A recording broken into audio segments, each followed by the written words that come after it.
So here's the thing, Sammy, is that honestly, you can fix the offensive, defensive lines, and yet still try to address other needs that might be, pertinent for your football team. I get it. Like anytime that something comes out, like, hey, this would be an interesting. Oh, the offensive. I think Ryan Poles understands the offensive line needs to be addressed. I think that anybody who watched the Super Bowl understands exactly what needs to be done because the Philadelphia Eagles have gone out there and given out the blueprint, But it is important to note that there are other needs, other things that could help the Bears be successful in the coming seasons. And I truly do not believe that we should ignore them just because we do have needs on the offensive line. And yes, this feels like I'm talking about Deebo Samuel. Maybe there's a lot of things that are going on, a lot of potential moves the Bears can make. Let's dive into it. So, Sammy, let's start the show. Turn up your volume. Because you're about to listen to The Sick Podcast with Adam Ray.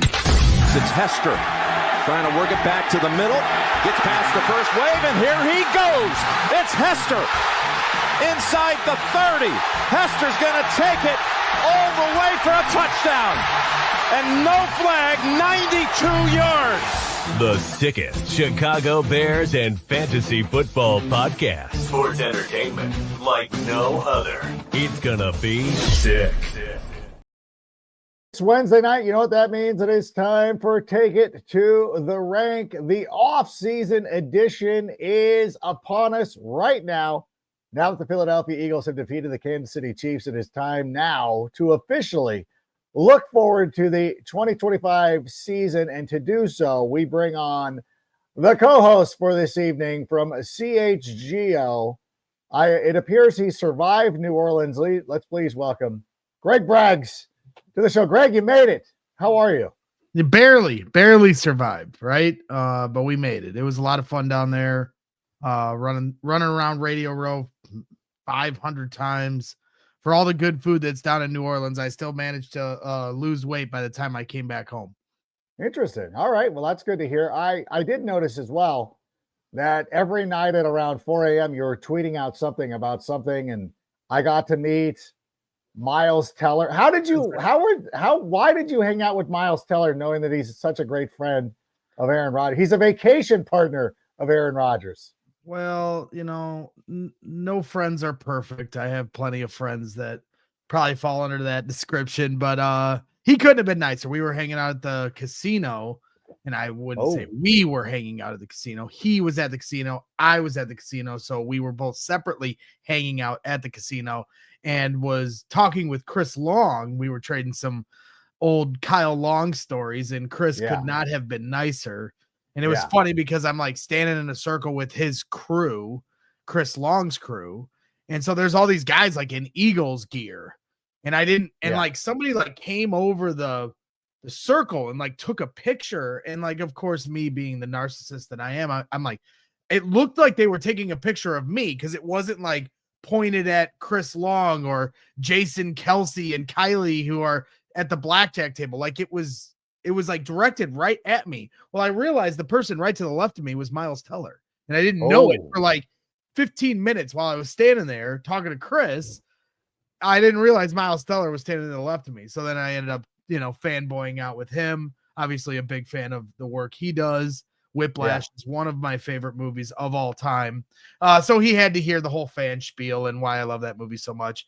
But he sucked it up and enjoyed the conversation. It turns out, because of course we always get into like why we're there and what we're doing and stuff. And we were talking about my bricklaying days, and his grandfather was a bricklayer for his, his life. So we ended up talking about bricklaying for a while, which was pretty cool. So by the time I walked away, I became an even bigger fan of Myles Teller. So that's kind of like what the Super Bowl is, right, Adam? You go to different places, you go to different bars, go to different events, might even drop by a casino, and you never know who you're going to run into. And for me, that was probably the highlight of my week. I was going to sit there. I thought you were going to say something like, hey, Myles Teller, 2-night stand was better than When Harry Met Sally or something. Some ridiculous movie take you would have. No, we didn't get into the maid talk. That's for sure. Okay. No, 2-night stand. That feels like a movie you love. And if you're not familiar with it, go watch it. It's terrible, but you'll like it. Knowing your taste in movies, I think this would be right up your. Although every time it's on one of those things, I do stop and watch it. So who am I to say anything about that? I will say though, it is fun about Radio Row. The one thing that I really love is that you year after year, and the play-by-play guy from Dubai, him and I are like best friends for a week. And you sit there, hey, and then on Friday, you're like, hey, well, all right, well, I'll see you in 51 weeks. Then I won't think about him again and be like, oh, but then when I see him next year in San Francisco, I'll be like, oh my gosh, how are you? Catch me up on everything that happened in Dubai. Although I will say, though, I think Ryan Ripken and I are legit friends now, which I didn't see happening. Did you hang out with Ryan Ripken, do the little putting challenge? No, I didn't get a chance. I saw your video, and I was very impressed by that. You were the only person to make the shot. So congrats to you. Thank we you. all know that you're, a gamer when it comes to the golf game. So no, I didn't get a chance to talk to Ryan Ripken, but you're right. Our good friend from Dubai, he's a diehard Bears fan too. Loves the Bears. And he's never been to a Bears game. So like, I was like, dude, if we're going to see you every year at the Super Bowl and Radio Row, then 100%. you need to be able to take the time to see a Bears game as well. No, that would be amazing. And but he's a good fan. He actually got Brandon Marshall to be on with him. Brandon Marshall stiffed me. And so I will never, Brandon Marshall's out to me. He's done. He's done. Roma Dunze is the best 15 for the Bears of all time, as far as I'm concerned. Like other guys, like David Montgomery stopped dead in his tracks, stopped his entourage to speak to me. Because a lot of them would be like, hey, I'll walk with you. David Montgomery wasn't having any of that. He'd stopped to talk and then do the little spiel on Ben Johnson and all that. I mean, he knows what I'm going to ask. And so he did that, which still is pretty cool. And I, like I said, like we were talking about, I go, it's funny. It's David Montgomery never switched allegiance from David Montgomery. Like I never felt that was a David Montgomery issue. I thought that was a Chicago Bears issue. So I never will have a problem with David Montgomery unless he goes to the Packers. Then I might have to say no. Right. Well, David was certainly nice. He was there with Jahmyr Gibbs, doing their thing. And I got him the day before. I didn't need Bounty to deliver him to me. Yeah, he stopped for me on his own. That's the mark of David Montgomery, right? He's a true character guy, good dude. So yeah, I know they're upset. And that's the thing, like hearing some different Lions players and stuff around there. They're not happy that Ben Johnson is not there anymore. So, that makes you feel good as a Bears fan that how much they're going to miss him. So, we've had some coaches come and go in Chicago, and I don't know if we've ever really had a coach, maybe since Vic Fangio. I was going to say Vic Fangio was the one. Yeah, that was the bad right. one. And there you go. He just won a Super Bowl. So let's hope that Ben Johnson, with this similar kind of reputation amongst people that have played underneath him, has the end result that Vic had with Philadelphia last Sunday. But speaking of the running back position, because everything that the Eagles defense was able to do on Sunday, and of course we saw the offensive line, have we now ended the discourse on Ashton Jeanty being the number 10 overall selection? I think like now people are like, yeah, we do need to draft either one of the offensive or defensive lines. Yeah, I think that for fans, I think we're done with the Ashton Jeanty conversation. But unfortunately, for those fans that are done with it, which I would say is the majority, because we're starting to see what's happened the last few years, not taking offensive linemen with those top picks. At the same time, Ashton Jeanty, I mean, one of the biggest stories for Chicago sports media throughout the week at Radio Row was Ashton Jeanty saying, I want the Bears to draft me at 10, essentially. Yeah. I mean, I'm paraphrasing, but he singularly identified the Bears as a team he'd love to be drafted by. He's taken pictures with Caleb Williams at photo shoots. He's, obviously a dynamic player. And then when you add that with the fact that, Ben Johnson was a part of a Lions team that drafted Jahmyr Gibbs at 12. We still have to get through free agency. And if the Bears, get a center, get a guard, start building their offensive line through free agency, and now your options start opening up, in the draft. I know everybody doesn't want to hear it, and anybody that even suggests it is a complete idiot, but I will be the idiot that's not going to take it off the table because of those variables. And so, to me, you just never know. This is a very deep draft for defensive line. This is a very deep draft for running back. So yes. smart money would say to wait, but if they look at Ashton Jeanty, it doesn't matter what we think as fans. What does Ben Johnson think of Ashton Jeanty? What does Eric Bieniemy think of Ashton Jeanty? What does Ryan Poles, most importantly, think of Ashton Jeanty? Those are the answers we don't have. And so Laz can yell in the chat saying no running back at 10. All right, well, that's Ryan Poles' decision. So we all understand it, and it's unlikely to be the pick, but at the same time, I'm not taking anything off the table yet. We have to get through free agency first. Now, there's a lot of dominoes that need to fall until we get to that point. I do see, Chad Reuter had a mock draft out, a 7-round mock draft, I think, or if he went 3 rounds. He's got a couple of Bears picks. We're gonna get Chad on in the next couple of weeks. Let me ask you this with Jeanty. Yeah. For a fun hypothetical, you along with a lot of people say, let's be done with it. No Ashton Jeanty at 10. What if I told you Ashton Jeanty was Saquon Barkley? Not saying he is. I'm saying, what if his career ended up being Saquon Barkley? Then would you draft him at 10? So we would draft him, have him not live up to his potential because our line sucks, and then have him go to the Eagles to win a Super Bowl. No, I would pass on that. Okay. I would definitely pass on that. That just so we're clear. Like that, we see what happens. Like, I think that's a good illustration of Saquon Barkley not being able to live up to his potential until the offensive line got fixed. And for me, when you look at this situation, the Lions drafting Jahmyr Gibbs was an absolute luxury pick because they'd already drafted Penny Sewell and done all that stuff and really built their offensive line to where, like, okay, now we're ready to go. I don't think that you can put in a jacuzzi in your house until you have a front door. I think there's some things that you got to prioritize before you get to that. And the thing too is that there's going to be a fantastic running back in the 2026 NFL draft. And at that point, we decide, hey, we can use our 32nd overall pick on a running back. Okay, that's fine.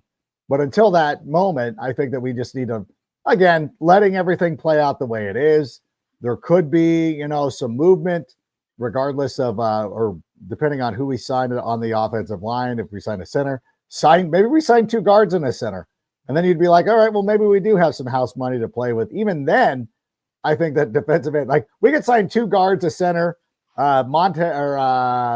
Chase Young, maybe. And then we're starting to look at like, okay, maybe we can actually draft Ashton Jeanty. But let me ask you, why the hell did I just forget his name? Not Evan Williams, the guard for the Chiefs. Trey Smith. Who's the guard? Trey Smith. Sorry. Why was I thinking Evan Williams? Trey Smith. After the Super Bowl, is that still the guy? Do we still think that he had the right game? Everything was good. Are we still putting our hopes on Trey Smith? Yes. I think the Bears should back up the Brinks truck for Trey Smith if the Chiefs are crazy enough to let him walk. There will be other teams though, right? Yeah. After watching that, it's like, oh, you got to kind of move whatever money you need to make sure that he stays with Kansas City. You would think because the offensive line had such issues against the Eagles defensive line. I think most offensive lines would have had issues with the Eagles defensive line that day because they were out for blood.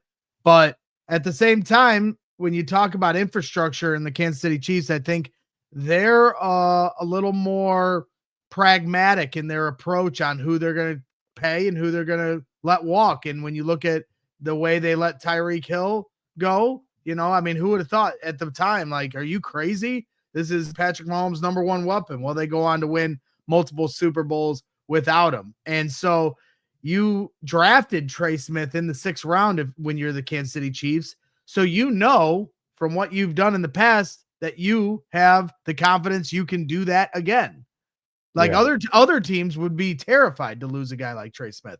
But the Chiefs, they've kind of built this machine there in Kansas City that says, well, we're going to have a threshold. So I'd be surprised if this number gets out of control and you've got teams like the Bears and the New England Patriots and others that have a lot of cap space that have a need there for some nastiness on the old line, and they start taking that number from what his projected number is at 20 million and start moving it up for 25 million, then I think the Chiefs get out of the Trey Smith derby, look to re-bolster through the draft, and then it comes down to who he wants to go to and for how much. And so I think the Bears should push all their chips in. Beggars can't be choosers. The Bears need help on the offensive line. They need toughness. They need nastiness. And for anybody that's saying Trey Smith had a bad game in the Super Bowl, I would suggest you actually go back and watch. Jalen Carter certainly makes an impact, even if he doesn't make it statistically, but Trey Smith did everything he could to hold down Jalen Carter as well. So I'm all in on Trey Smith. And if you talk to anybody involved in the Chiefs organization, they talk to you about not only how great of a player he is, but how great of a leader he is as well. And I think he'd be a great benchmark for this offseason and somebody that could be a staple in that offensive line room. Yeah, I wonder, though, if the Chiefs have started to get to a tipping point where you can't let everybody go. I truly believe, like, I don't know what kind of an impact Tyreek Hill would have made in the Super Bowl. Probably not much at all because Patrick Mahomes did not have time to get the ball out of his hands. But at the same point, like, if you're the Chiefs and you want to stay on top, you got to start moving. You got to start investing some money. Like, it seems to me, and I think that we're wish casting because we want him to come to Chicago. I feel like they got to go into the offseason more convinced than ever that Trey Smith needs to stay there. I can understand your point, and they have other people they have to pay, like Nick Bolton. But if you're going to pick between who you're going to pay and who you're going to let walk, common sense would probably say, well, we're going to make sure we keep the guy that is going to help our franchise quarterback.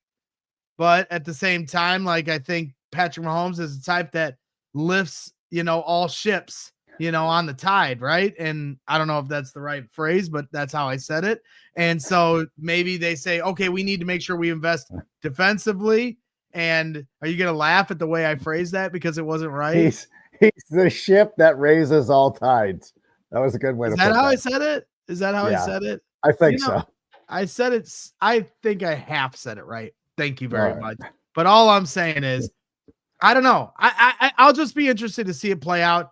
And, talking with some people that are close to the Kansas City Chiefs coverage of things.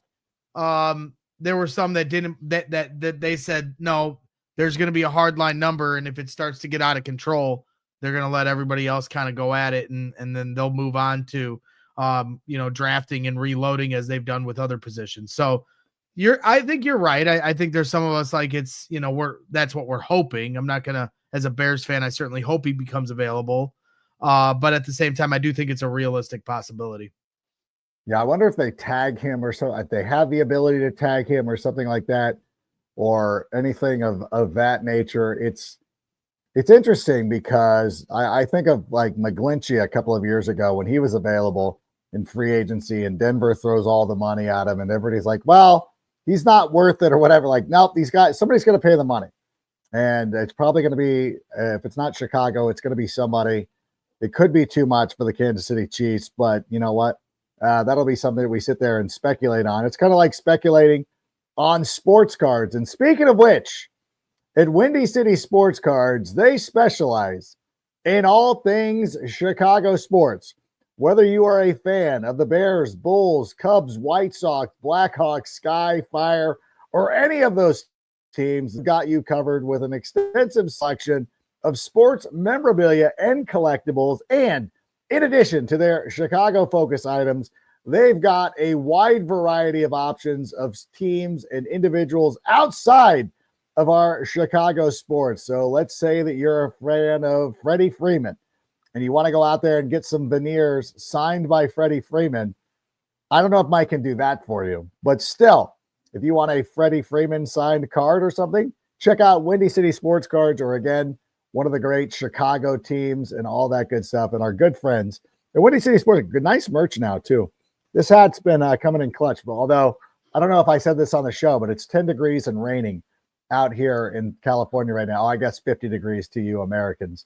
But for the rest of the world, listen, the rest of the world who looks at Celsius and the Gulf of Mexico, it's 10 degrees out right now. What about, though, I see that there's another player who's coming available, who is it's Deebo Samuel. Right. And Deebo's interesting to me, although the fans, again, they're like, we need an offensive line. It's like, oh, yeah, they got that. We can do it all. You listen, when you go to Giordano's, you can also order a soft drink. You don't have to choose between pizza or soft drink. You can have both of them. And I think the Bears could do something similar. The draft price to me, I got to think is like a, I don't know, 6th-round pick. What the Bills got for Amari or spent to get Amari Cooper. I don't think the draft price is as high as people believe it's going to be, especially all of you who thought that Justin Fields was going to get us a couple of 1st-round picks, and we got a 6th. The 6th-round pick we got for Justin Fields might be able to get Deebo Samuel. What about Deebo? Worth it to you if the price is right or anything like that? And again, salary is a myth. We can work around that as well. Does Deebo excite you or anything like that? Yeah, I mean, obviously Deebo Samuel is a great player and somebody that's a weapon when used properly. So I'm not gonna take this moment to try to downplay what Deebo Samuel can do for any offense, but I just think if you're looking at Ben Johnson's offense and what the Bears currently have on their roster, I think it makes more sense to try to find somebody that's going to fit that Jameson Williams role. And I don't know if Deebo Samuel is that guy. Like you have DJ Moore who does some Deebo Samuel things. I'm not calling him Deebo Samuel, but he's capable of doing some of the things that Deebo does within his role. You have Rome Odunze obviously has starting to build that connection with Caleb Williams. You hope that grows. So I think the one piece, if you're looking at the wide receiver room, if they aren't bringing back Keenan Allen, which it feels like they probably won't, and especially when you're talking about speed, I think that who is that Jameson Williams that they can find? Yeah, Jameson Williams, obviously the Lions drafted in the 1st round. They don't grow on trees. You're not gonna find one. You're not drafting a wide receiver in the 1st round if you're the Bears this year. But who can you use in that role for a season until you can, like you said, get to a point where now you're in the bonus next year and can start attacking the draft for some of those higher luxury picks to fill this spot. So I don't know if Deebo's the guy. I understand the draft equity wouldn't cost as much. Yeah. But at the same time, then you have to pay him, right? So then that goes against the salary cap and you have to take that into consideration. So all due respect, I think that they need to probably look elsewhere for some of their options. Yeah, I feel that too. Although the whole thing with the salary cap, it feels like every season we go into the year, we've got so much salary cap room, and yet it never gets used. It's kind of like when you listen to the Packers talking about, we have such a young roster. Like, yeah, what good is that doing you? A young roster means nothing unless you're going out there and doing something with it. So at some point, I don't think that we needed to throw around money frivolously because there have been a number of players people like, we should go after this guy that never really worked out for other teams wherever they ended up. But at the same time, I would like to see us be a little bit more proactive. When you sat there, and I know that you got extensive time with DJ Moore and Rome Odunze. Did they give you the impression? Did you ask them about Keenan Allen? Did you say like, hey, what do you think about our boy Keenan? Is he coming back or not? Or anything like that? No, we didn't grill him about the. What did you grill him about then?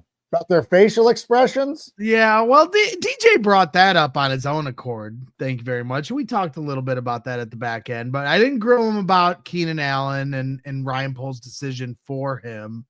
So no, we talked about Ben Johnson. We talked about Antoine Randall, obviously, and some different things, but didn't get into the idea of Keenan Allen. Didn't want to put him on the spot in that regard.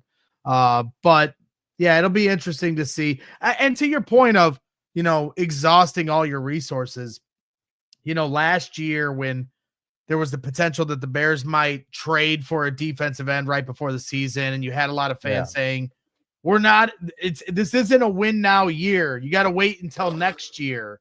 I also think when you talk about salary cap and it's always that can gets kicked down the road every year. Yeah. I also think the win now, the fans that are afraid to say win now constantly kick that can down the road. I was more saying, hey, push your chips in. You have your rookie quarterback on his rookie contract. That's the time to go all in on the rest of your roster. And you had a lot of fans pushing back at me. Be patient. This isn't our year. Next year is the year. So to your point, this offseason, you're in the second year of Caleb Williams' rookie deal. If he becomes a successful quarterback in Chicago, you're paying him in year 4, more than likely. It's unlikely if he's doing great that you're going to wait all the way until year 5 to pay him. So in that sense, I totally understand where you're coming from. Like, you can brag about the salary cap all you want, but at some point you need to start using all your resources to push your chips in to win. And so are those same fans last year that told me to wait going to say the same thing this offseason? Because now we're in year 1 of Ben Johnson's offense and year 1 of this coaching staff. Because at some point you got to start winning. So I understand we don't want to put, over expectations and pressure that's unfair when you have to let this team grow and build chemistry. But at the same time, this is the NFL. Other teams are passing you by. The Washington Commanders were in the NFC Championship. Yeah. So at some point you can't be afraid to push your chips in and go for it and try to win games. I think that should be the biggest onus right there is how quickly things change, because Washington, it was not this team that traded up because they had a 7-10 season. They traded up for the number 2 overall pick. They were the second worst team in the league 2 years ago. And then they got Ben Johnson, they got Brian Quinn and Cliff Kingsbury. And then all of a sudden they're in the NFC Championship game. Not really much. Like, it wasn't like they were going to beat the Eagles or anything like that, but they were in the NFC Championship game. And I think if you want to look at Bears history, when they Khalil Mack during Mitch Trubisky's second year in the NFL, and Mitch Trubisky was not a great quarterback, but the Bears went for it and they won the division in 2018. Some would even argue that if Matt Nagy had not, carefully navigate or been better at navigating some missteps, the team could have been in the NFC Championship game themselves, been at least the number 2 seed or something like that. So I really don't like throwing away years. And I think if you're Caleb Williams, if you're DJ Moore doesn't want to hear, let's wait one more season. No. He wants to go out and win right now. Roma Dunze, who's in his second year, doesn't want to wait one more season. He wants to go out there and be Jalen Johnson. These guys don't want to hear wait till next year. Yeah, nobody wants to hear any of that noise. They want to go out there and be competitive. And fans who like to, ease their pain or whatever and be like, well, I don't want to get okay, then don't get your hopes up. That's fine. But for the rest of us, in a pragmatic, in a pragmatic sense of like, we don't get many laps around the sun. Why are we wasting one of them? Because you're not ready, to be disappointed. Be ready. Go out there and fortify this team. Honestly, I know that I said this last year and I looked stupid because they won 5 games, but I really do believe that the talent is there. It was not a talent issue last season. You cannot tell me a team that was 4-2, 26 seconds away from being 5-2 with a victory over the Commanders. The talent was there. The coaching staff was not. And if this coaching staff is as good as we hope that it is going to be, then I think that we owe it to ourselves to let's take a chance. Let's maybe go a little crazy. Let's maybe make a move. And I think that, you know what, outside of free agency, outside of the free agency and the draft, if we make a really big move, it might be something similar, because that trade came down in August, and the draft capital that they had to use, they were able to use their 2018 first round pick, and then they started paying this off. I think the Bears could do something similar too. With like, okay, let's wait. I don't know. I know the Myles Garrett issue is going to be pressing and it'll probably get settled here in the coming weeks. But at the same time, there is going to be somebody available late in the summer. And I think we end up making a run at somebody then. Right. Because people talk about Myles Garrett. People talk about Micah Parsons. You were teaming up with Seth Rollins on Radio Row Yeah. for Maxx Crosby.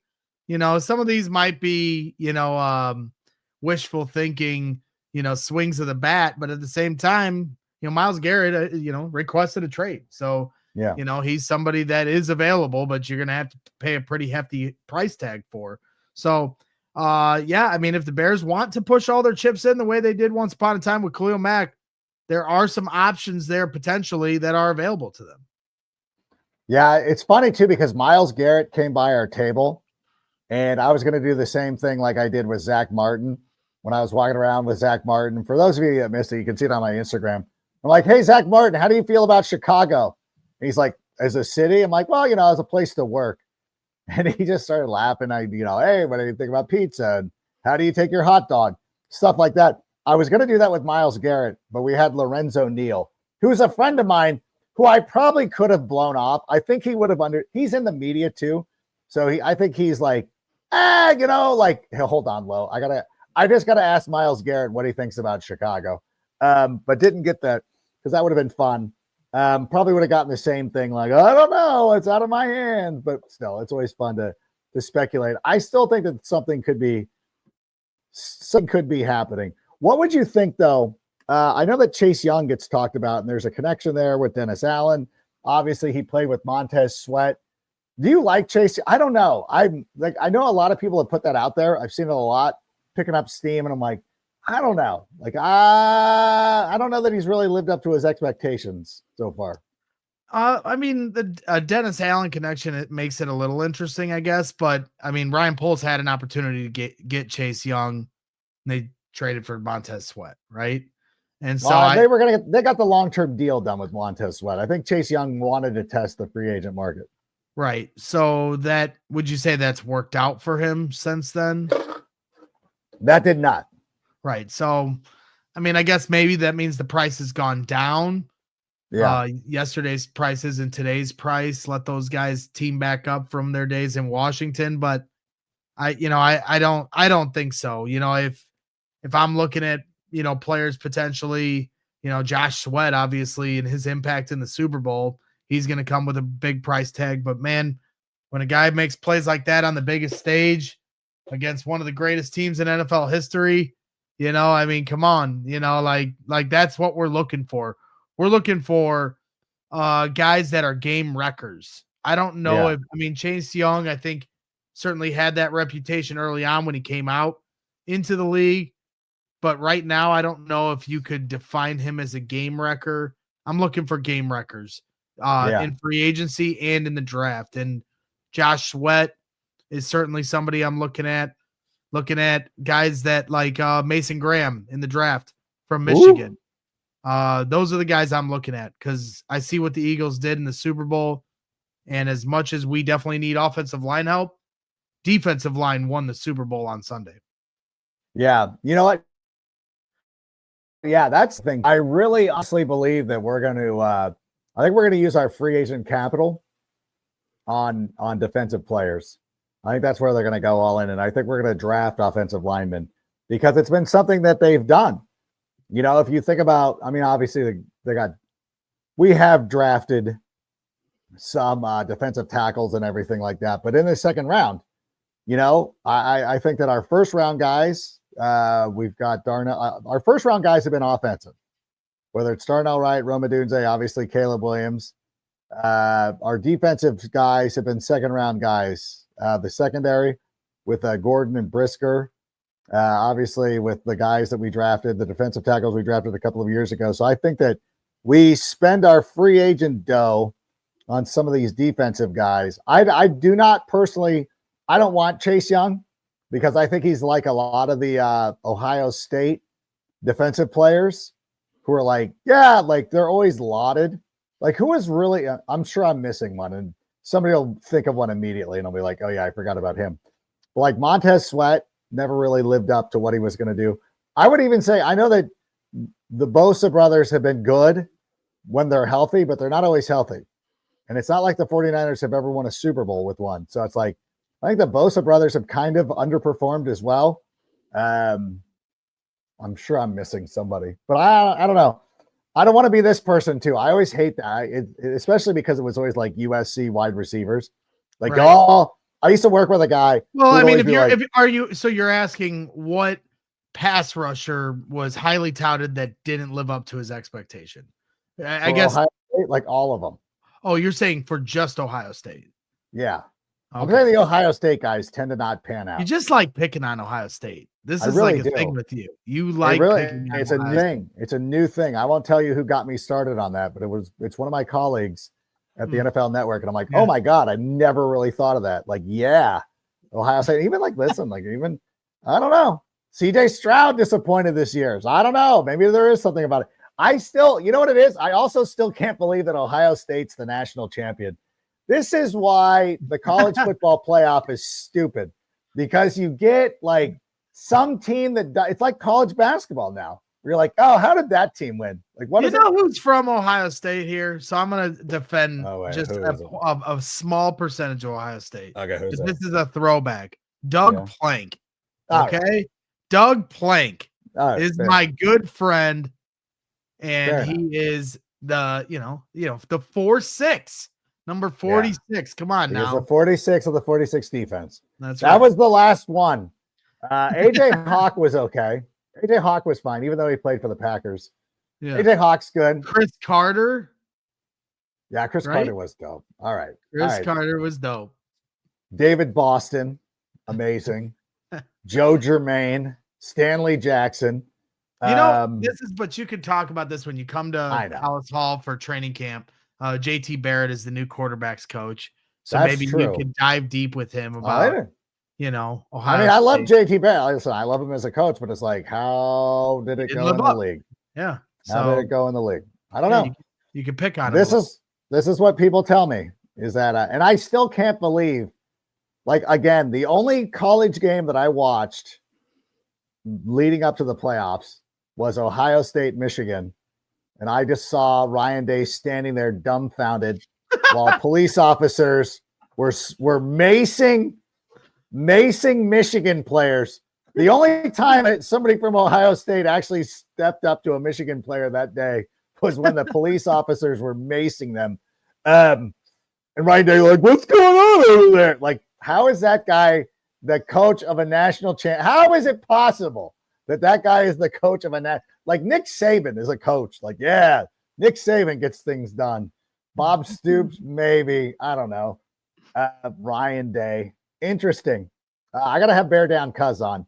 He would love this conversation because he's a big Ohio State guy. He cashed out big. Yeah. He had a 3-leg parlay of championship teams. I think it was the Dodgers, somebody else, and then the Chiefs. And so he cashed out right after the AFC championship. He was like, I'm out. Good for him. Smart, yeah. Let me ask you though about Patrick Mahomes though. Do you think differently about Patrick now after that Super Bowl because of the way things went down? Do you blame him or right? This is one of those sports conversations that either some fans, have fun with, and then other fans absolutely lose their mind because it's just a segment filler, right?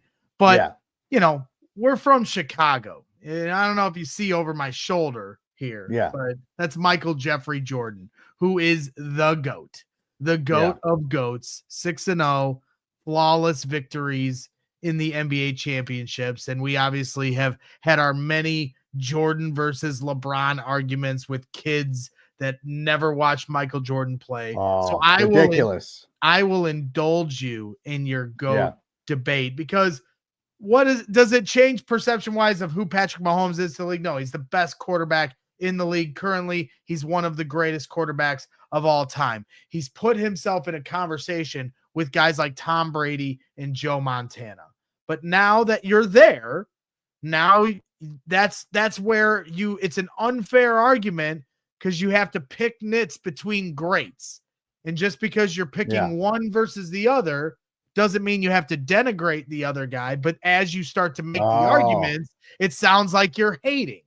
And so it's sorry. This is the price of GOAT conversation. And once you're in the GOAT conversation, you are now graded on a very harsh scale. And that means, how do you play in the biggest stage? How do you play in the championship games? And, the difference between 4-1 and 3-2 in the GOAT conversation is immense. It's huge. And he's got 10 touchdowns to 7 interceptions. I believe Tom Brady has like 23 touchdowns to 8 interceptions in his career in the Super Bowl. By the way, he was 7-3 in Super Bowls. Yeah. And head-to-head versus Mahomes, he beat Mahomes 1-0. Mahomes can never go back in time and even the scale in that regard. Yeah. Joe Montana, 4-0 in Super Bowls with 11 touchdowns, 0 interceptions. So he's kind of where Jordan is, flawless, never lost in a Super Bowl. And so now these other guys, Mahomes and Brady, have been to more. Yeah. And so how do you try to parse through that? And so I think it took a hit where it now puts him back on the shelf, where Mahomes was on a rocket ship to just pass every quarterback in the history of the NFL and be the GOAT long before his career ever finished. And now it has the conversation has to be shelved. Now he has to come back to the drawing board and build himself back up, go on multiple championship runs and clean that record up. And look at what Brady did. Patrick Mahomes is 29 years old. Well, go look what Tom Brady did from age 30 to 40. And if Patrick Mahomes is able to go on that kind of 10-year run in the second half of his career, now he catapults himself back to that conversation where he could have a say to be at the top spot. But what he did on Sunday, having not just losing in the Super Bowl, but having one of the worst performances in quarterback history, he cleaned it up. Maybe the history of time won't remember that those final 2 touchdowns didn't mean much, but in its current state, because it was a few days ago, we remember. I mean, that was as bad as any quarterback performance you'll ever see in a Super Bowl, ever. Combine that with the fact you lost to Brady, combine that with the fact you're 3-2, 10-7 touchdown to interception ratio. I'm sorry. You've now kind of dropped yourself to third in the all-time greatest quarterbacks to ever play the game conversation. That doesn't mean you're not an all-time great. It just it just means you don't get to top Brady and Joe Montana yet, but he still has a career to be said for. Yeah, he's right on the level with Peyton Manning, who he himself was blown out in 2 Super Bowls. And the only difference between those two guys is that Patrick Mahomes did things that actually helped his team win 3 other Super Bowls, where Peyton Manning was merely a participant on 2 teams that happened to win Super Bowls. He happened to be a participant on a team that was going up against Rex Grossman, and then he was carried by Von Miller and the Broncos defense to another title. So, but again, when you look back at Peyton Manning, like nobody ever remembers Super Bowl. I outside of me, I'm the only one who remembers Super Bowl and how horrific. Like this, we're really watching one of the all-time greats. Like that was the thing too when they were talking about the Eagles' defense. Like, is this one of the best defenses of all time? And I'm like, well, I mean, like the Rams almost beat them in the divisional round. So let's not get too carried away. It was a great performance. They did really well, but I think teams like the 85 Bears, the 2000 Ravens, and the Legion of Boom, to me, are like still the all-time great benchmark defenses. The Eagles are a lot like the 86 Giants. Like, okay, that's good. Like, you were good. Like, okay, great performance. God bless you. The 89 49ers, great defensive performance against John Elway. I guess, yeah, John Elway also got blown out in a lot of Super Bowls too. And was able to rectify his career. I think for Patrick Mahomes, it comes down to the second part of his career. The second part of his career, and like, okay, Tom Brady did it with an entirely new cast of characters in the second half of his career, then went and did it with another team, which I think is his first year. He goes to the NFC and in year 1 wins the Super Bowl over Patrick Mahomes. Yeah. I mean, I think the thing with Patrick Mahomes too is, and that's where it's like, it's unfair because we're talking about just Super Bowl legacy. Well, he's been to 7 straight AFC championships, 7, but I believe Tom Brady went to 8. straight AFC championships. Am I right in that? Oh, that could be correct. So I'm trying to think of when they lost. Yeah, they were always in the mix. Now the Jets eliminated, like Sanchez got them one time. But he was always in the mix. So that's what I mean. I mean, that's the price of fighting for the GOAT talk. And that's why LeBron fans get frustrated, because Jordan is always the trump card in that regard. But that's it. Yeah. And longevity certainly is a part of the equation, but it's not the entirety of the equation. Dominance is a big slice of the pie. So you can point to, being there every year, but you also have to win. You have to win. And if you don't, then it opens up the conversation. Jordan left nothing to be denied. He was 6-0, and then anyone that was old enough to live it and experience it is lucky. And when you've seen that, that's the peak of goatness, and you understand what being the GOAT is all about. And so right now, and he won. How many did he win without Pippen? He won all 6 with Pippen. Oh, okay, just curious. And Kobe won all 5 of his with Shaq. Yeah. Listen, no, he won 2 without Shaq. I don't know what you're trying to do right now. No, I'm not. I don't know what you're trying to do right now. I'm clarifying. Remember, though, I think the one thing about Jordan you can't deny either is in Jordan's rookie season, when Bill Cartwright went down and he had to play center in Game 6 of the NBA Final. Oh wait, was that not Jordan? Am I thinking of some other player who did that? Magic. Sorry, Magic. I think it was Magic Johnson. Okay, fair enough. Yeah. Fair enough. I mean, Jordan and Magic did play in the NBA Finals once upon a time. They did. Well, by the way, it wasn't Jordan's rookie year either. Just mindful of that. They were contemporaries. People seem to forget. That's the one thing what I always love about Magic Johnson once was an announcer for a Jordan NBA Finals game, and I can recall Magic Johnson saying, "Whose game is it? It's Michael Jordan's game." He was very magnanimous. That's the one thing that I love about Madge. By the way, to any of the Isaiah Thomas fans out there, because the Isaiah Thomas people always like, hey, he beat Bird, he beat Jordan, he beat Magic. Like, no, he did not beat Magic. Magic did not play in that NBA Finals when they lost, because he was out with a hamstring injury. So he beat David Rivers. He did not beat Magic. But in any event, we do have some questions, though. By the way, Brady did win 8 in a row, go to 8 in a row from 2011, 2018, which is pretty impressive. Also impressive. We have questions. What do we got, Sammy? What kind of questions we got? Highest rated D lineman and O lineman are both available at number 10. Who are you taking? Michael Curry, thank you for the question. First of all, I think a lot of it has to do with free agency, but again, if we have not solved the 2 interior positions, or even the 3, I got to go offensive lineman for me. I think we can figure it out defensively down the board. What say you? I don't think that there's a Joe Alt in this draft, respectfully to the top offensive lineman available. I think there's some intriguing options, but I know Simmons is, the tackle from Ohio State, who's, coming off an ACL injury. You have some different options there with Pierce, right? From Texas, right? That I think some people are looking at. And I think Field Yates has him mocked at 10 for the Bears. But I don't think that these offensive linemen, I mean, I know the Gray Zabel was the ball of everyone's eye, and he's a tackle, but they're saying that he's more of a guard or possibly even a center, and not somebody because of his arm length that's going to play on the edge. And so in that regard, if we're talking highest rated for each spot are going to be available at 10, who am I taking? I'm taking the D lineman, because then you're telling me that Abdul Carter or Mason Graham are there at 10.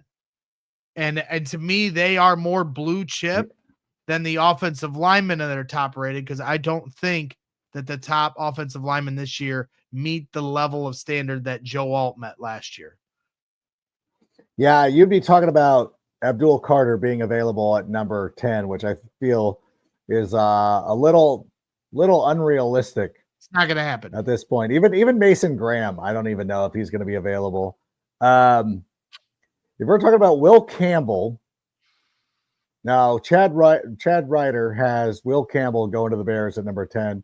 Kelvin Banks Jr. would be available. Will Campbell's another guy. Will Campbell's another guy where he's a tackle right now, but a lot of evaluators have him being kicked inside as a guard. Well, he's the Northwestern guy who went to Tennessee. Right. And I kept Skoronski. Peter Skoronski. Well, I kept telling Carmen, I go, he's going to be a guard in the NFL. She was like, no, he's not. She also said Justin Fields wasn't going to be the Bears starter this year. And she was right. So I feel like, listen, if for whatever reason, if there's a run on defensive linemen, you got to go. But if Carter is available, which he's not going to be, I would go with it. I still think it's going to be an offensive lineman. That's my conjecture right now. Free agency needs to be planned out. I'd like if we can. It takes two to tango. Don't say trade down. I'd like to trade back. Oh my God, I just said it. I would like to trade back and have 30 picks, and then we're gonna get every second round. No, I'm just kidding. Hey, what about? Oh no, we got questions. I want the folks to come in. Hey, I got questions for you. We got stuff. Listen, we got an entire things that I trigger you with. Now I know the trade back is one of them. I'll be using that all off season. Trade back's the worst. Give me another question. It's gonna be a trade back question, Sammy. Can we get off the narrative that Poles made a mistake by not drafting Jalen Carter? People make that criticism and then in the same breath slam Poles for not addressing offensive line enough. LOL. Lucas, I agree with you.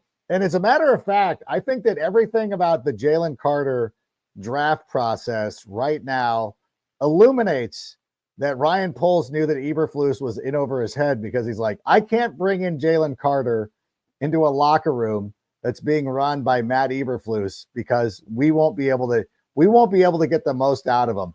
And that should have been, so we kind of like allowed that to play out like, if Jalen Carter should go to a team, I actually was at the time thinking like Seattle. So Pete Carroll passed on him. Pete Carroll has never been afraid to take a risk on a player.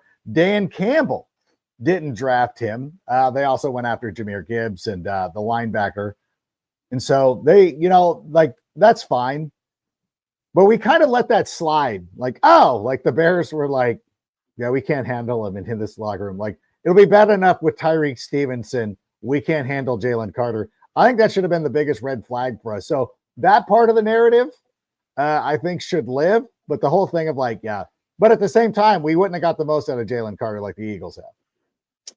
I mean, fine. If that's what you want to lean on to make yourself feel better, that's fine. I have no problem with understanding the logic of they needed offensive linemen to see what they had in Justin Fields and protect Justin Fields. So you draft Darnell Wright at 10. But that doesn't take away from the fact that Jalen Carter fell right into your lap at 9. And he's an all-pro. He's a great player. And if you're saying, well, it's because he wouldn't have worked out because of the culture, well, that's a detriment to the Bears. That has nothing to do with Jalen Carter. And so you can say that. We can't absolutely prove that. He still, causes a little friction on the sideline at times for the Eagles. He does things at times that are quote unquote undisciplined. He smacked Mahomes right in his mouth at the end of the game. So I think this Bears team needed some nastiness. They don't have any bad boys on this team. They got a bunch of good guys, good character, and maybe a little bit of nastiness is something that exactly what this team needs. I was at the forefront in the moment of saying if Jalen Carter fell to 9, that I would draft him in the moment. So it's not revisionist history for me. And we laid it out for months we talked about it in depth. My co-hosts, Mark Carman and Adam Hogue, were like, nope, I'm staying far away from him because of everything he was involved with. And there's something serious. A person lost their life. He was involved in a car racing incident. And I understand the context of that and why teams passed on him. I was of the contention of trying to show some empathy and saying, like, he made a mistake. He's going to have to live with that the rest of his life. He's certainly not perfect, and he's going to have to own up to that and grow from that. But I still would have drafted him. Now, me being the guy that said that for 3 months leading up to the draft, I've been the last person banging the drum that I told you so on it. So yeah. I Until just right say, now, but yeah. yeah. Well, I'm doing it now because you asked me. That's So true. I get it, but because I'm not saying we can let it go, but I don't want to hear this. Like both things can be true. Darnell Wright's a great our best offensive lineman, and we needed offensive line help. But the Bears probably should have drafted Jalen Carter. It's okay to say that. Like, I don't think there's anything wrong with acknowledging that. He hasn't caused any problems since he's been in the league. I mean, minor things here and there. And he's a dominant player. We need dominant players. We need nasty players. And so I'm fine with acknowledging that they should have drafted him there. All right. Dexter's been really good, though. I mean, like, Dexter, pretty productive. Flip that on its head. They could have drafted Jalen Carter at 9 and then drafted the right tackle at whatever Dexter was at. Dexter's been solid. He hasn't been, like, overly great. And then people, like, point to the stats, how Dexter's stats and Jalen's stats are the same. I'm sorry, guys. Jalen Carter's impact on the game is way much more than Gervon Dexter's. It is. Just watch the games. All due respect. So, like, I mean, it is. Are you going to tell me it's not? You're telling me that they have the similar impact on the game? Look at the numbers. Look at the numbers. Forget the numbers. Say watch the games. What a quit looking. Don't watch the games, me. Watch the games. I am watching the game. You're telling me they have the same impact? They do not. Nah. And Gervon's solid. He's solid. Darnell's solid. I just think that Jalen Carter would have been out of the league by now if he went to that. If he went to Chicago, I think that he went to the perfect place. He went to the place that could have him. Oh God! It's like Guns N' Roses. Man, how nice of us! Are the Eagles going to send us something for that gift? Guns N' Roses might not have the same impact if they debuted today. I don't know. There's something to be said about that. I think there's something about going to the right situation. I just think it's coping. It's not coping. It's being realistic and knowing, like, no. Look at the way the team. No, did you not watch? Talk about look at the games. Look at everything that happened after the wall. You tell me, like, there would have been some incident would have happened, and we would have. I don't know. We might have. What do you mean some incident? We drafted Tyreek Stevenson 1 round later after Jalen Carter, and the incident was Tyreek Stevenson turned around at the fans in the middle of a play. Yeah, and he's had like multiple instances. He like pokes people in the eye. He does all this different stuff. Yes, so, like, we took him in. He had a history of things, obviously nothing to the level of Jalen Carter, all due respect. And I think Tyreek Stevenson's a great player. I am so excited for him with Al Harris, but we brought him in and he was a quote unquote, guy with a pass, whatever you want to say. A second round pick as opposed to a first round pick where you need to nail that pick. All right. I think it's okay. Listen. It's like taking that stripper home. It might not work out for everybody. All right, let's go to the next question. Listen, you gotta listen. A mile high boost. Who are you guys? Who are the guys you'd be okay with the Bears trading up for? I think we mentioned a couple of names. I think Tyler Warren. No, I'm just joking. No, I think like Mason Graham. Mason Graham would be okay. I think Abdul Carter would be okay. But I don't know. It depends. I mean, it depends on what the price is. But I think those are the guys that you can trade up for. Otherwise, I think we're going to stick and pick. Yeah, I've said Mason Graham multiple times. Abdul Carter, I don't believe will be anywhere close to where we have the ability to trade up for. But those two players, I think, are game wreckers, game changers, blue chip talent. And if they fall to somewhere around 7 and you're starting to feel the heat of other teams around the league trying to move up, and you've got 2 second-round picks, you might end up having an additional 3rd-round pick with the potential of Ian Cunningham joining the Jacksonville Jaguars front office as their GM. I don't know if that's definitely going to happen, but if it does, the Bears get a 3rd-round pick. So I would consider using that equity depending on what they do in free agency for those 2 players. Yeah. And that's about it. That's the list. That's all that we have. And by the way, we should be noting that Greg spent a week in London this year, and he's back to Jaguars. Yeah.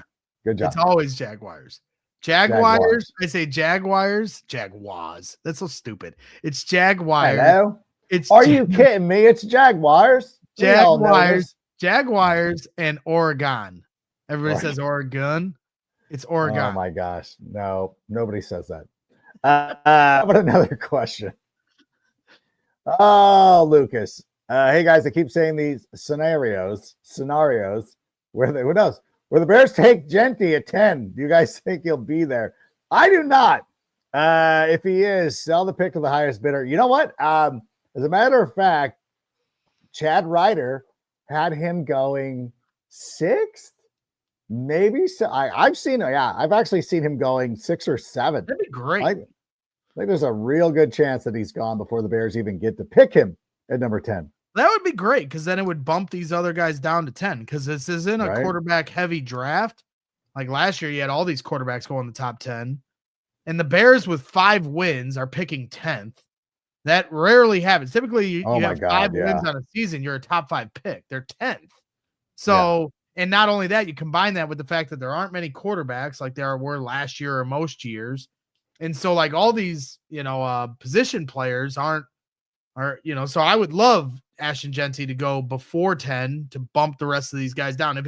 If he does fall to 10, then I think maybe there's a market for him, but because of how deep the running back class is, I don't know, maybe we can trick the Cowboys at 12. Oh, yeah. Move up 2 spots. Oh, the Cowboys. Yeah, the Cowboys might be hot and heavy for Ashton Jeanty if he goes that far. I'm really interested to see what Cleveland does because Cleveland has a definite need for a quarterback.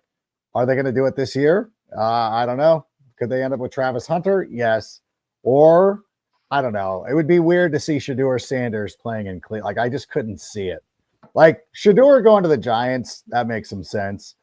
Maybe even going to number 1 to the Tennessee Titans because he would be the first overall pick. Like, that makes a lot of sense, too. Cleveland's the only one where you're like, nah, this doesn't. I don't know that Dion will let that happen. I don't know what pull Dion has, but I just see like, nah, dude. Don't let although, Archie did it with Eli. So why shouldn't Dion be able to do the same thing? I don't know. That's just me. Okay. Was there another one, Sammy? We do 5? No more. He said no more.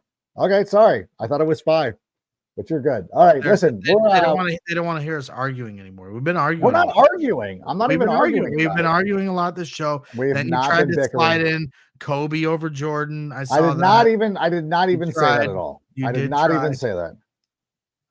I did not even say that. I was just pointing out that the Lakers have a lot of representatives into that conversation. Nobody talks about Kareem Abdul-Jabbar as a potential GOAT, considering what he was able to do over the course of his career, which is, it is what it is. Yep. When you are 7'2", they don't really give you as much recognition, and that's fair. They banned dunking because of him. Yeah, I mean, in college. That was just pretty. That was pretty dope. Pretty dope. And we were talking about. Oh, you know what? I just am curious about this. Then we'll close it up. The Eli Manning not getting into the Hall of Fame. Were you shocked by that or no? I mean, I know his resume says he's a Hall of Famer. But that's because he won 2 Super Bowls over Tom Brady. Outside of those 2 Super Bowls over the greatest quarterback of all time, I don't think he's a Hall of Fame. Really mid. No, I feel like the conversation with the Pro Football Hall of Fame isn't, to me, whether this guy is a Hall of Famer or not, because he's going to get in. Like he's getting in. But it's always like this weird thing of like, but he can't be a first timer. Well, if he's not a first time Hall of Famer, then he shouldn't be a Hall of Famer. And the NFL's always like, these guys get in anyways. Like they eventually make it. And then somebody, and I hate to say this, and I hate to be this person, I'm sure that Aaron Nagler doesn't watch this show. Sterling Sharp deserved to be in like centuries ago. And like, I don't let anybody know this. You know what? I don't want to put this on a Bears podcast. I'm not going to say what I'm about to say about Sterling Sharp. Make that point, but with Steve Mongo McMichael. You know what I mean? Like, I Yeah. mean, 30 No, years. that's a good point too. Like, it's ridiculous that they do this kind of stuff because like Sterling Sharp in his brief career, lengthwise, had 3 all-pro seasons. Michael Irvin had 1. Tim Brown, who also went in that draft, both those guys Hall of Famers, had 1 combined, maybe 2. I think Irvin had 1 pro. Irvin had 1, and he had a second teamer. Tim Brown had none. Those guys got in because they played. Well, Irvin gets in because he has 3 Super Bowls. Right. Tim Brown played forever, so he just amassed a bunch of yards. In the 1990s, I will tell you the receiver that I feared the most was Sterling Sharp, 100%. Right.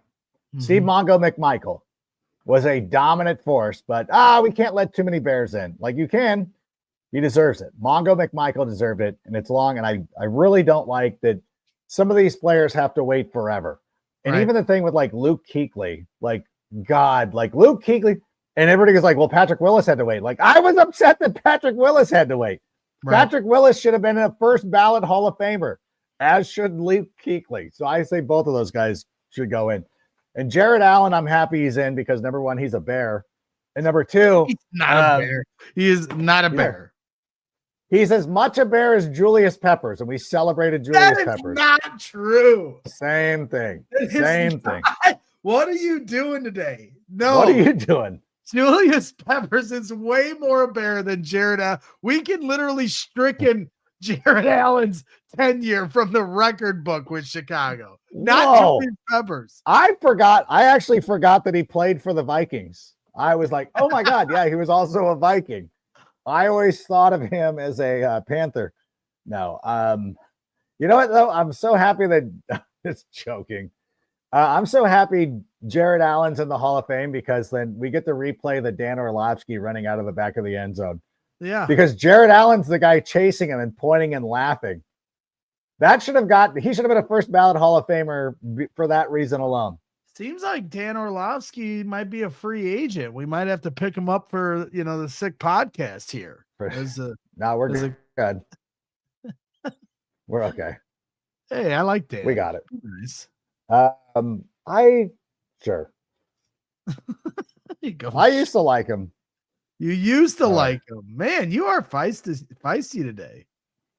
Oh, I am a little. You are feisty. Fired up. I'm fired up. I'm ready to go because it's going back. To finish up with to wrap it back, to pull it back to the GOAT conversation. I know you tried to slide Kobe in there. I'm not trying to. And you were talking about Sterling Sharp and all pros, and this guy only got 1 and he got 3. Well, then just for the record, it's pointing out facts. Michael had 5 MVPs and Kobe only had 1. Yeah. Okay. Sure. I'm just saying. There is no, Kobe was very good. I don't like when Laker fans can get a little. Kobe is the second greatest player of all time. I don't even know that he's better.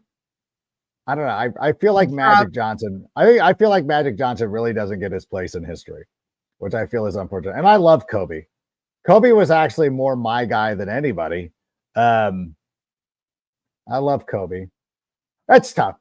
But again, like it goes back to what you were saying about like you're not dissing anybody, correct? By saying like, hey, Magic Johnson is a top 10, right? At the bare minimum, because people player get mad of all time. People say I'm a LeBron hater, but my top 5 of all time in the NBA is Jordan, Kobe, Magic, Bird, and then Shaq. Okay, Shaq. Shaq is 5. As long as you have Bird in there. Because I think Bird is another guy who runs into this thing about like he was battling injuries. He had to go up against Magic, that great Sixers team of 80. And, obviously Jordan towards the end of like, a little while later as their team got better. So I feel like Bird gets overlooked a lot. And I hate to give Boston any sort of credit, but like Bird was pretty dope. Like he was and like in today's NBA, would be lights out. Oh my God. Unbelievable. But in any event, Jordan's number 1. Everybody knows this. Yeah, we know. I can't even. No. Yeah, whatever. I always have to write this. I gotta tell you, this has been a fun episode. It was good. I've been really enjoying it. I just can't. God, Magic was so good. I just feel bad for Magic. He was great. If Magic had signed that contract of Phil Knight, I always wonder what we would have thought of him. What his legacy was. Thought of his legacy. He had to sign with Converse with Bird. Oh, effing Bird. Bird ruined his life. Actually, they both ruined each other's life, which is great. But in any event, listen, you know who's not ruining my life? You. And I love having you on this show, and I'm so grateful that you come onto the show each and every week. And we really do appreciate it. We will be back on Friday, but as part of CHGO, I think, if I'm still invited. I don't know. I might not be. This could you be are always invited. Always invited. This could be it for me. But in anyways, we'll be at CHGO. Next week, we're gonna try to have Chad Ryder on the show to talk about his 3-round mock draft. He's got like all the Bears picks for the first 3 rounds. I don't think that he's accounted for the potential of Ian Cunningham signing with the Jaguars, which would mean we'd get an extra pick, a compensatory pick. A lot of good stuff going on. So much Bears content to get through. So until that time, I'm Adam. He's Greg. And Sammy, go ahead and play us out. And that's a wrap. Hope you don't miss us too much until next time. Follow the Sick Podcast with Adam Rank on YouTube, Instagram, Facebook, Google Play, and Apple Podcasts.